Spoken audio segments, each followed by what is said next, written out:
അങ്ങനെ ആഴ്ചകൾക്ക് ശേഷം വീണ്ടും ഞാൻ സ്റ്റിച്ചിങ് ക്ലാസ്സിലേക്ക് പോവാണ്. ഉണ്ണിയിൽ റെഗുലറായിട്ട് ഞാൻ വിടുന്ന പോലെ അംഗൻവാടിയിൽ വിടാനായിട്ട് പോവാട്ടോ. ഈ ഒരു ഡ്രസ്സിൻ്റെ വീഡിയോ ഞാൻ ഓൾറെഡി അപ്ലോഡ് ചെയ്തിട്ടുണ്ട്. അങ്ങനെ നമ്മൾ സ്റ്റിച്ചിങ് ക്ലാസ്സിലെത്തി. അപ്പോൾ സ്റ്റിച്ചിങ് ഒക്കെ ശരിക്കും പറഞ്ഞു കഴിഞ്ഞാൽ കോളർ വെച്ചിട്ടുള്ള ഒരു സൽവാർ ചുരിദാറിൻ്റെ കോളർ വെച്ചിട്ടുള്ള ഒരു ഇതായിരുന്നു പഠിപ്പിച്ചുകൊണ്ടിരിക്കുന്ന ടീച്ചറെ. അതൊക്കെ ഞാൻ മറന്നുപോയി, ദിവസങ്ങളായല്ലോ പോയിട്ട്. അങ്ങനെ സ്റ്റിച്ചിങ് ക്ലാസ് ഒക്കെ കഴിഞ്ഞ് നമ്മൾ തിരിച്ച് വീട്ടിലേക്ക് പോകണം. എന്താണ് ഇങ്ങനെ എൻ്റെ ഫോണിൻ്റെ കവർ തന്നെ കേട്ടോ ഇങ്ങനെ ക്യാമറയിലോട്ട് വന്ന് ആയതാണ്. അപ്പോൾ ഇതേ ഞാനിങ്ങനെ നടന്ന് കുടയൊക്കെ പിടിച്ച് പോകണം. കാരണം വെയിലാണ് ഗൈസ്, മഴ അങ്ങോട്ട് മാറി തോന്നിട്ടോ, വെയിലായി. പിന്നെ ഒന്നും ഞാൻ വീഡിയോ എടുത്തിട്ടില്ല കേട്ടോ.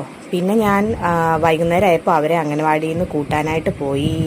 തിരിച്ച് നമ്മൾ വീട്ടിലേക്ക് പോവാണ്.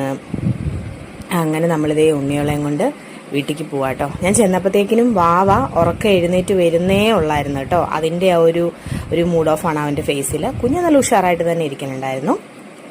അങ്ങനെ ദേ അവർ വീട്ടിലെത്തിയതും അവർക്ക് ഗിഫ്റ്റ് കിട്ടിയ കുടയാട്ടോ ഫസ്റ്റ് ചോദിച്ചത്. ഞാൻ കൊടുത്തു വിട്ടിട്ടുണ്ടായിരുന്നില്ല കേട്ടോ. അപ്പോൾ രണ്ടുപേരും കുടയൊക്കെ നിവർത്തി അത് ഒടിച്ച് കൈ തരും എന്നാണ് എനിക്ക് തോന്നുന്നത്. അതിന് മുന്നേ അതെടുത്ത് മാറ്റി വെക്കണം. അപ്പോൾ അത്രേ ഉള്ളൂ guys. Tata bye bye, see U.